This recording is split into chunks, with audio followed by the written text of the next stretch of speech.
وہ کچھ کہتے ہیں تو کہتے رہے.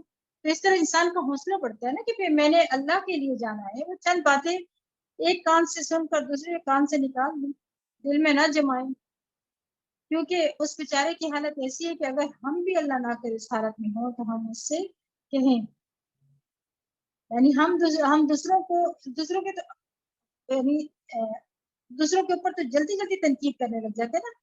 جب اپنی باری آتی ہے تو کیا کرتے ہیں، ہمارا ریئیکشن کیا ہوتا ہے؟ بعض اوقات ہمارے ریئیکشن سے سب سے زیادہ کیا ہے، کون تکلیف اٹھاتا ہے؟ زیادہ جو ہمارے قریبی لوگ ہوتے ہیں، کیونکہ ہمیں خود نہیں پتہ چلتا کہ ہم کیا بول رہے ہیں. لہٰذا جو اگر کوئی مریض کچھ کہہ دیتا ہے تو کوئی بات نہیں، درگزر کرے، لیکن جانا ضرور ہے اللہ کے لیے، اللہ کے چہرے کے خاطر. پھر اسی طرح صفے پر کرنا بھی جنت میں لے جانے کا باعث ہے. اب آپ نوٹ کر لیں کہ کون کون سے عمل ہے جو جنت میں لے جانے کا باعث ہے. صفے پر کرنا، اس میں بہت کوتاہی کر دیتے ہیں ہم لوگ. یہ دھیان نہیں رکھتے کہ دائیں بائیں کیا ہو رہا ہے. رسول اللہ صلی اللہ علیہ وسلم نے فرمایا جو شگاف کو پر کرتا ہے اللہ اس کے لیے جنت میں گھر بناتا ہے اور اس کے ذریعے اس کا درجہ بلند کر دیتا ہے.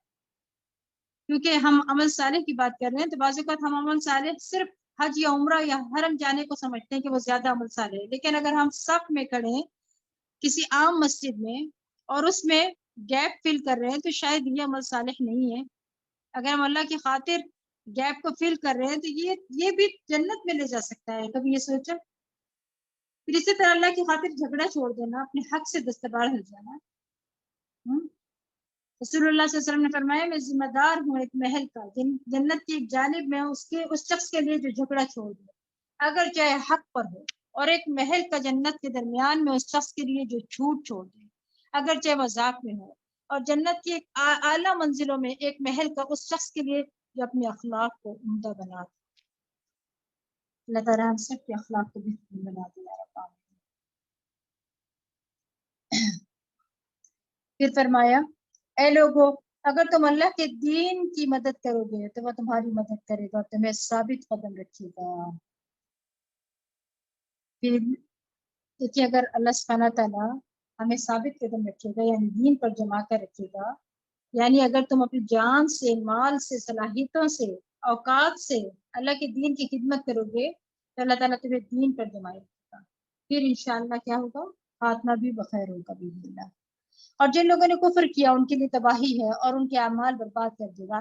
یہ اس لیے کہ جو کچھ اللہ نے نازل کیا تھا اسے انہوں نے ناگوار سمجھا تو اللہ نے ان کے اعمال ضائع کر دیے. اللہ کی باتیں انہیں پسند نہ آئی. یاد رکھیے کفر صرف یہ نہیں ہوتا کہ میں اللہ کو نہیں مانتا، یہ بھی کفر میں آ جاتا ہے کہ مانتا تو ہوں لیکن یہ کیا ہے قرآن میں ایسا کیوں ہے اور ویسا کیوں ہے، یعنی ان کے احکامات سے بغض رکھنا جو اللہ نے نازل کیا اور ان کو ناپسند کرنا، یہ بھی اعمال کو ضائع کرنے کا باعث بن جاتے ہیں. پھر فرمایا کیا وہ زمین میں چل پھر کر دیکھتے نہیں کہ جو لوگ ان سے پہلے گزر چکے ہیں ان کا کیا انجام ہوا. اللہ تعالیٰ نے انہیں تہس نہس کر دیا اور کافروں کے لیے ایسی ہی سزائیں ہوتی ہیں. یہ اس لیے کہ ایمان لانے والوں کا تو اللہ حامی ہے اور کافروں کا کوئی بھی حامی نہیں. جو لوگ ایمان لائے نیک عمل کیا اللہ یقیناً انہیں ایسے باغوں میں داخل کرے گا جن میں نہریں بہ رہی ہیں، اور جو کافر ہیں وہ چند روز فائدہ اٹھا لے. وہ اس طرح کھاتے ہیں جیسے چوپائے کھاتے ہیں اور ان کا ٹھکانہ دوزخ ہے. یعنی جس طرح چوپاؤں کو صرف کھانے سے دلچسپی ہوتی ہے نا، تو جو لوگ دنیا کے لیے جیتے ہیں پھر وہ دنیا کے عیش و عشرت اور دنیا کے مزے اور ان میں سب سے بڑا مزہ کھانے کے پیچھے لگے رہتے ہیں. یعنی ان کو پیٹوں اور شرم گاہوں کے سوا کوئی مقصد نہیں ہوتا اور کل آنے والے دن میں جو کچھ ہوگا اس سے واقف. اور یہ بھی کہا گیا کہ مومن دنیا سے زیادہ راہ لیتا ہے، یعنی دنیا کی زندگی سے اپنی ضرورت کے تحت چیزیں استعمال کرتا ہے، اور منافق مزین ہوتا ہے، یعنی وہ اپنے آپ کو ہر وقت بیوٹیفائی کرنے اور ڈیکوریٹ کرنے کے پیچھے لگا رہتا ہے، اور کافر عیش کرتا ہے. یعنی ہر ایک کا درجہ ہے. اور یہ ایک حقیقت ہے کہ آپ اگر اللہ کا حق اور بندوں کا حق دینے والے ہو جائیں تو پھر اس کے بعد آپ کے پاس اتنا وقت نہیں بچتا کہ آپ اپنے آپ کو یا اپنے گھر کو یا ہر چیز کو صرف سجاتے چلے. رسول اللہ صلی اللہ علیہ وسلم نے یہ بھی فرمایا مومن ایک آنکھ میں پیتا ہے اور کافر 7 آنکھوں سے پیتا ہے، یعنی خوب پیٹ بھر کر کھاتا ہے پیتا ہے. اور زیادہ کھانے والے کا انجام اچھا نہیں ہے، کیونکہ ایک شخص نے نبی صلی اللہ علیہ وسلم کے سامنے ڈکار لی. آپ نے فرمایا اپنی ڈکار کو ہم سے دور رکھو، کیونکہ دنیا میں زیادہ پیٹ بھر کر کھانے والے قیامت کے دن سب سے زیادہ بھوکے رہیں گے اس پر۔ اس لیے کھانا جب کھائیں تو تھوڑا بھوک رکھ کر کھائیں، خصوصاً رمضان میں افطار کے وقت احتیاط سے کھائیں تاکہ آپ کی تراویح اچھی ہو سکے۔ پھر فرمایا اور کتنی بستیاں ہیں جو آپ کی اس بستی سے بڑھ کر طاقتور تھی، جن کے رہنے والوں نے آپ کو نکال دیا ہے، ہم نے انہیں ہلاک کیا تو ان کا کوئی بھی مددگار نہ ہوا۔ بھلا جو شخص اپنے پروردگار کی طرف سے ایک واضح دلیل پر ہو، اس شخص ایسا ہو سکتا ہے جس کے برے عمل اسے خوشنما بنا کر دکھائے جا رہے ہوں اور وہ اپنی خواہشات کی پیروی کر رہے ہوں۔ جس جنت کا پرہیزگاروں سے وعدہ کیا گیا ہے اس کی شان یہ ہے کہ اس میں پانی کی نہریں ہیں جو کبھی باسی نہ ہوگا، اور دودھ کی نہریں ہیں جس کا مزہ کبھی نہ بدلے گا، اور شراب کی نہریں جو پینے والوں کے لیے لذیذ ہوں گی، اور کچھ نہریں صاف شدہ شہد کی ہوں گی، نیز ان کے لیے ہر طرح کے پھل ہوں گے اور ان کے پروردگار کی طرف سے مغفرت ہوگی۔ ایسا شخص کیا ان لوگوں کی طرح ہو سکتا ہے جو ہمیشہ آگ میں رہنے والے ہوں اور انہیں پینے کو کھولتا ہوا پانی دیا جائے جو ان کی آنتیں بھی کاٹ رکھتے۔ استغفر اللہ، اللہ ہم سب کو اس سے محفوظ رکھنا ہے، آمین۔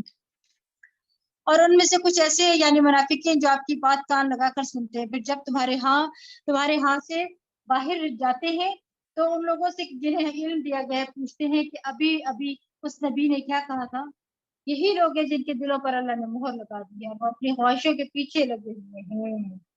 یعنی مجلس میں بیٹھتے ہیں تو اس طرح بیٹھتے ہیں جیسے سر ہلا ہلا کے بتا رہے ہوتے ہیں کہ جیسے ہمیں سب سے زیادہ سمجھ میں آ رہا ہے، لیکن سمجھتے کچھ نہیں، دھیان کہیں اور لگا ہوا ہے۔ باہر جا کر پوچھتے ہیں آج بھلا اہم بات کون سی ہوگی، ٹھیک ہے؟ تو یہ بھی غلط طریقہ ہے نا، بعد میں ایک دوسرے سے پوچھنا، بلکہ جا کے کلاس کے بعد پوچھتے ہیں کہ میم نے آج یہ بات کی تھی، تو آگے سے پوچھتے ہیں کہ اچھا یہ بات بھی ہوئی تھی، ہم نے تو نہیں سنی کیونکہ آپ حاضر ہی نہیں تھے۔ پھر فرمایا کہ اور جن لوگوں نے ہدایت پائی ہے اللہ ان کو اور زیادہ ہدایت دیتا ہے، تقوی عطا کرتا ہے۔ کیا اب یہ لوگ بس قیامت کا انتظار کر رہے ہیں کہ وہ یکدم ان پر آ پڑے؟ اس کی نشانیاں تو آ چکی ہیں، جب قیامت آ جائے گی تو پھر ان کے لیے نصیحت قبول کرنے کا کون سا موقع باقی رہ جائے گا؟ بس وہ تو کیا ہوگا، اب یہ جزا کا دن ہے نا۔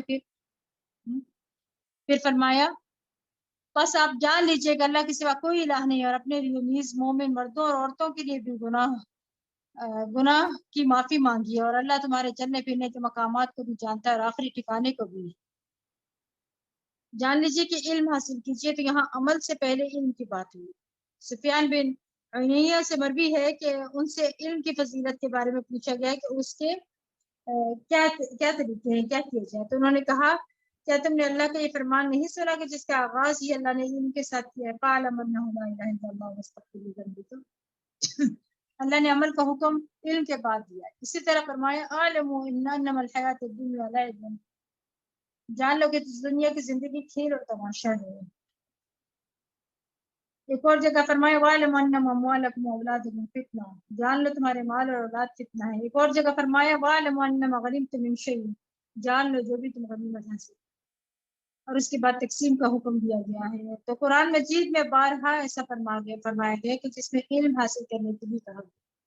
عمل ہو نہیں سکتا، درست منزل تک آپ پہنچ نہیں سکتے جب تک آپ کے پاس علم نہ ہو۔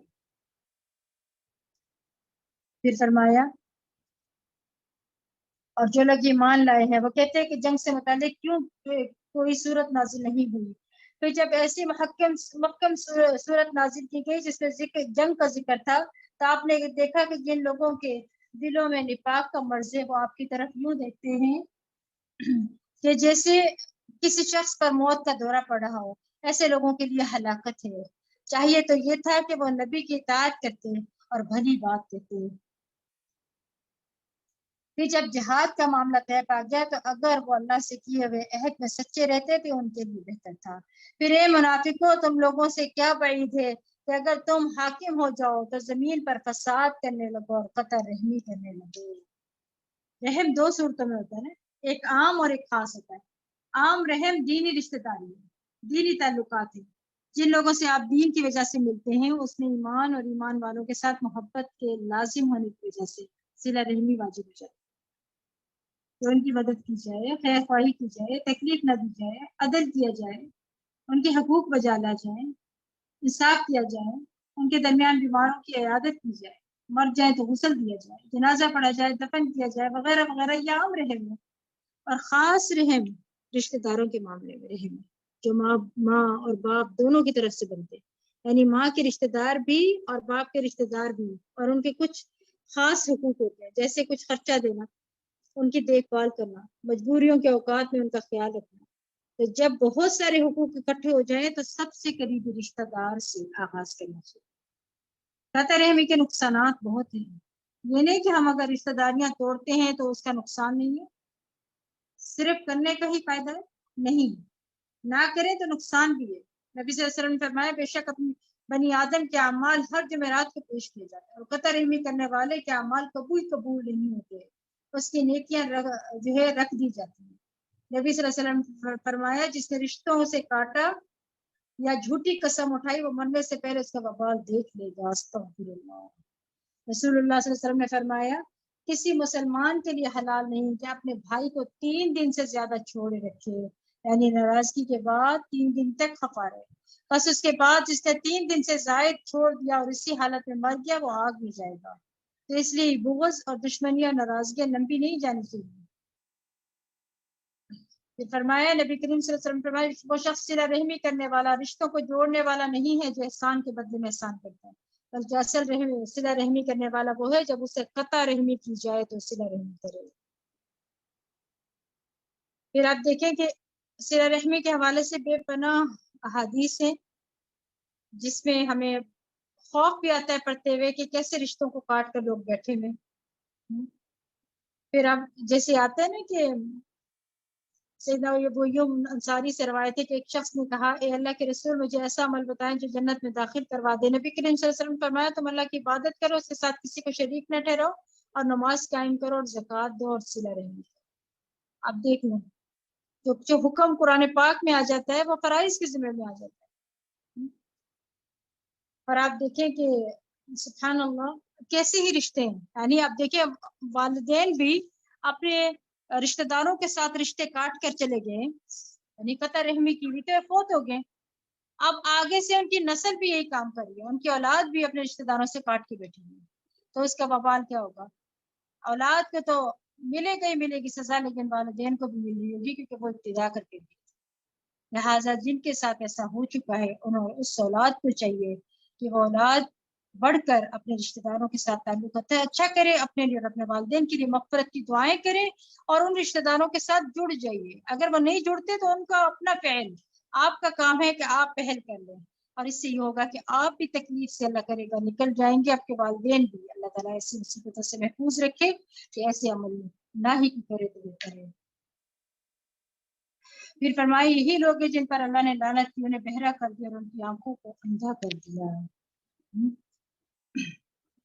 یعنی ان کو سمجھ ہی نہیں آتی کہ وہ کیا غلط کرے۔ اسی لیے آپ دیکھیں کہ جو لوگ رشتوں کو کاٹتے ہیں نا ان کو جب کوئی اچھی بات بتائی جائے تو اپنی اتنی حجتیں پیش کرتے ہیں کہ اپنے آپ کو جسٹیفائی کر لیتے ہیں اور تعلقات اور حقوق ادا کرنا چھوڑ دیتے ہیں۔ ان کے پاس اتنی باتیں ہوتی ہیں کہ آپ سر پکڑ کے بیٹھ جاتے ہیں، اب ان کو کیا سمجھائیں گے۔ پھر فرمایا کیا یہ لوگ قرآن میں غور نہیں کرتے کہ ان لوگوں کے دلوں پر کفر چڑھے ہوئے؟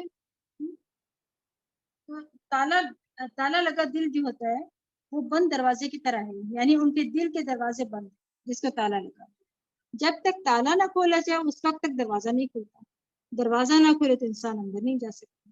تو جن لوگوں کے دلوں پر تالے چڑھے ہوئے ہیں ان کے اندر ایمان اور قرآن داخل ہی نہیں ہوتا، حالانکہ جب قرآن دل میں آ جاتا ہے تو یہ دلوں کو کھول دیتا ہے اور عقل کو تیز کر دیتا ہے، لیکن کیسے جائے گا؟ کیونکہ قفل لگے ہوئے۔ جن لوگوں پر ہدایت واضح ہو چکی ہے پھر اس کے بعد وہ الٹے پاؤں پھر گئے، شیطان نے ان کی کرتوتوں کو خوشنما کر کے انہیں دکھایا اور انہیں تادیر زندہ رہنے کی آرزو دلائی۔ یعنی کچھ لوگ ہیں جو ہدایت کو سمجھتے ہیں اچھی طرح لیکن پھر وہ دنیا کی طرف مائل ہو جاتے ہیں اور شیطان ان کو اسی میں آگے بڑھاتا جاتا ہے اور ان کو خوش کرتا ہے کہ یہ تمہارا فیل بہت اچھا ہے۔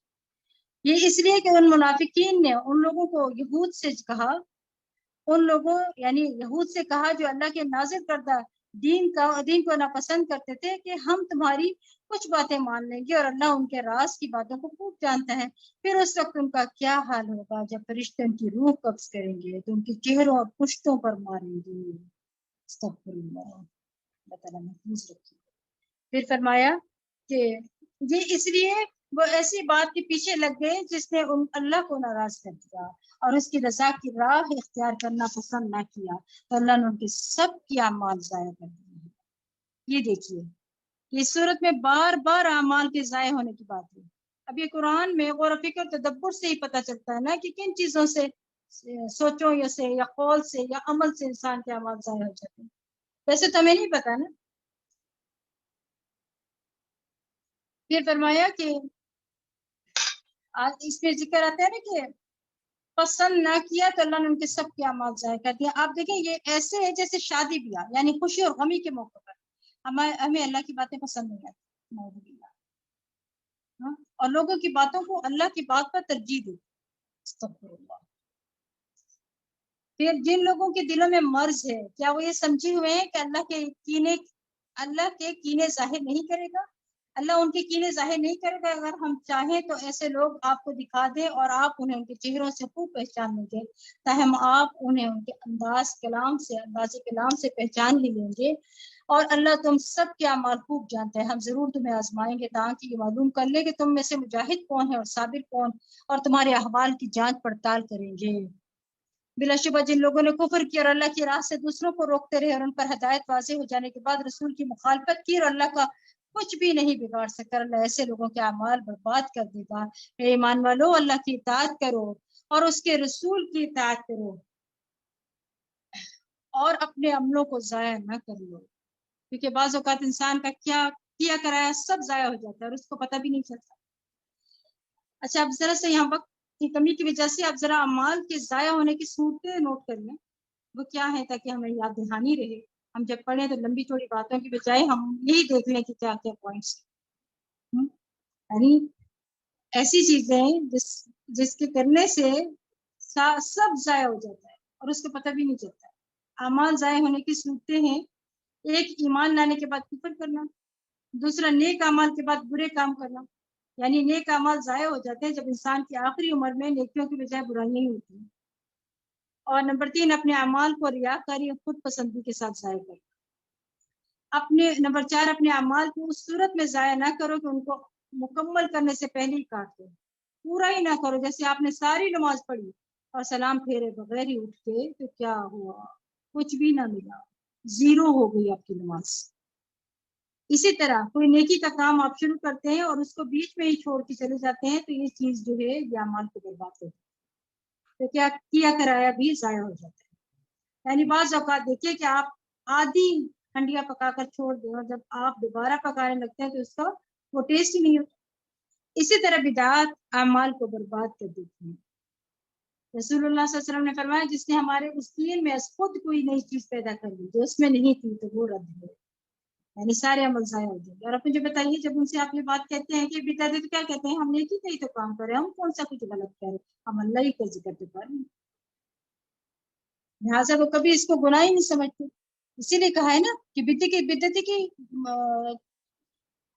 مغفرت ہی نہیں ہوگی. کیوں؟ کیونکہ وہ توبہ ہی نہیں کرے گا. جب گناہ کو گناہ ہی نہیں سمجھتا وہ توبہ کیے بغیر جائے گا تو اس کی بخشش کیسے ہوگی؟ جن لوگوں نے کفر کیا اور دوسروں کو اللہ کی راہ سے روکا پھر اسی کفر کی حالت میں مر گیا اللہ انہیں کبھی معاف نہیں کرے گا. بس تم سستی نہ دکھاؤ نہ دشمن سے صلح کی درخواست کرو تو تم ہی غالب رہو گے. اللہ تمہارے ساتھ ہے اور وہ تمہارے اعمال سے کچھ بھی کمی نہ کرے گا.